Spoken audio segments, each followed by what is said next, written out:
for all the entrepreneurs, aspiring entrepreneurs, people working in jobs that don't want to be an entrepreneur but just want to be the best version of themselves.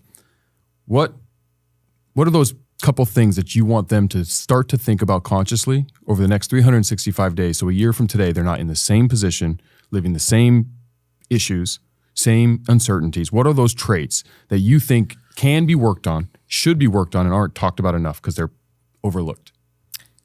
This is going to, again, seem nuanced and complicated, but I think it will land, especially if somebody's watching this, is my intuition. The number one way to get happier is to take on 100% full accountability. If you literally wake up, this is very nuanced, so I'm going to say it nice and slow. If you wake up and say, everything is my fault, when people hear that, they think that will make you more unhappy. I'm a piece of shit, I'm a loser. It's not true. It is if you don't understand it, which is why I'm breaking it down slow. If you say everything is my fault, you get optimistic in knowing that you can then fix it. It's a big deal. The reason I believe that I'm happy is because I think everything's my fault. So I think what I want for everyone is to be fully accountable. It's like the amount of people that blame the president. What a joke. Their parents. I get it, but it's not going to be productive. The second you realize, like, sure, you could have a lot of anxiety and resentment towards your mother, but you're now grown. And maybe instead of buying a new Xbox, you can go do therapy, meditation, exercise. And by the way, you don't need to pay for things. Why don't you go outside and take a 2-hour walk, put on some headphones, because I know you have those, and listen to a podcast that's free. This right here, listen to it every day. I'm not joking. I'm trying to get you some views. Listen to this every day. Like it will, and so get positivity in your ears, become fully accountable to your life. It's not the government or your parents' fault. It's they've put you in certain situations, but you have the strength and capacity to make it better. You just do. And once that happens, it becomes such a good life. You're mad at your husband? Talk to him. Instead of being resentful and acting out, go and have a couples therapy session. Or if you can't afford it, because I always hedge against that. Because again, the comments will be like, oh, yeah, therapy, but $200. Okay.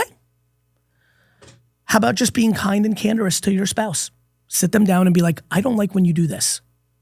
I don't like that you're doing that. I don't appreciate that after you're done with work, you go hang out with your buddies. Like, talk. Because then he or she may say, well, I don't like that. And, communication. Yeah. Get the poison out of your body. That's another thing I would want. Get the poison out of your body. That poison, those feelings, you've got to say them. You got to get into the right place to have these talks, and they're not going to be receptive. But I haven't been, in my life when people have come to me, it's not a natural, it's hard. Yeah. And I'm very accountable. And even for me, it's like, I don't like that. Yeah, you get defensive. I don't like that.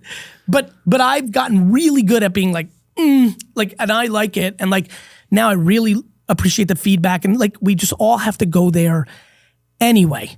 Accountability and kind, candor communication on some of the shit that's inside of you, and understanding the following sentence. And if you do none of that, I don't give I'm not your dad. You're not my brother. You know what I mean? I get so mad when people get mad at people that are trying to help them. Okay. Knock yourself out. Sit in your room and be angry for the rest of your life. What the you want? Yeah. Stand on your own 2 emotional feet. I want it for you. I will be out here doing shit like this forever. By the way, I'm not special. There are many, many, many of thousands of people out there navigating, trying to put good shit out there, right? Yep.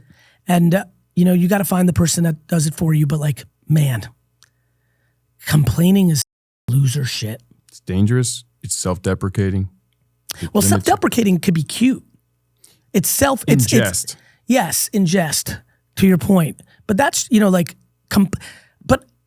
at least self-deprecation, even in jest or in reality, there's a level of accountability. That's not loving yourself enough.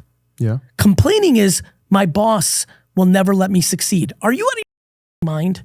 Your boss at a random company? There's 87 trillion companies. Yeah. Quit. Oh, easy for you to say, Gary, I have a mortgage, I have this. No, okay. So tonight, instead of doing whatever the doing for 4 hours, that isn't what I'm about to tell you, go on LinkedIn and email 100 people. Update your LinkedIn account. Post content about your expertise in financial services or in real estate or in bagel making, and let somebody find you. You can do shit. Yep. You can do shit. And I'm not sitting here trying to motivate you. This is, I actually get weird when people are like, you're motivational. I'm like, I'm practical. I'm not motivational. I'm obsessed with practicality. Yeah. Like, if you hate your job, you can either, to escape it, you can find another loser friend and complain with them and be like, or you can go home and pound LinkedIn until your next job comes that pays you more so you can leave. Or to your point, you can take a self-awareness moment and say, what am I doing at my job that is keeping me from growing? Well, you're going 301. I'm just trying to show them how easy it is to get away. Fair. Kudos to you. You took it up a notch. Yeah, or you could be like, why does this... Well, maybe because I'm a gossip in the office and causing trouble. No wonder boss is mad at me. Maybe because, how about this one? Maybe because I know that I'm working remote for 3 days a week and I'm really only working 4 hours. Full of shit. How about that one? My job, I'm like, you don't work. Them to do. Most bosses and leaders, they want their best talent. If you're the best, they're going to move you to the top. And by the way, let's go the other side. I know a lot of bosses hold down talent that's better than them because they don't want them to jump them. I know that. Oh, yeah. I'm thinking about it as a I know. founder. I know. Notice where I just jumped in. Sorry, you're right. No, you're like me. The only thing you care about is the logo. Yeah. I'm agnostic. I don't care if you're my brother-in-law, my best friend, or somebody I met yesterday. Whoever can be the best player on the field. This is why I'm going to win Super Bowls when I buy the Jets. I'm agnostic. Remember, no emotion. I'm going in on you. I got it. You got a spot I got for it. me. But you're talking like a founder. A lot of these people. You're right.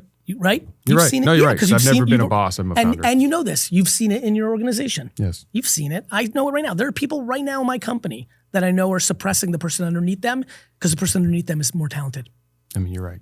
So there's a lot of things. But in that scenario, that person that's being suppressed, even if they're right, even if they're 100% right, their boss is doing it, great. Go get another job. Mm-hmm. You can do it.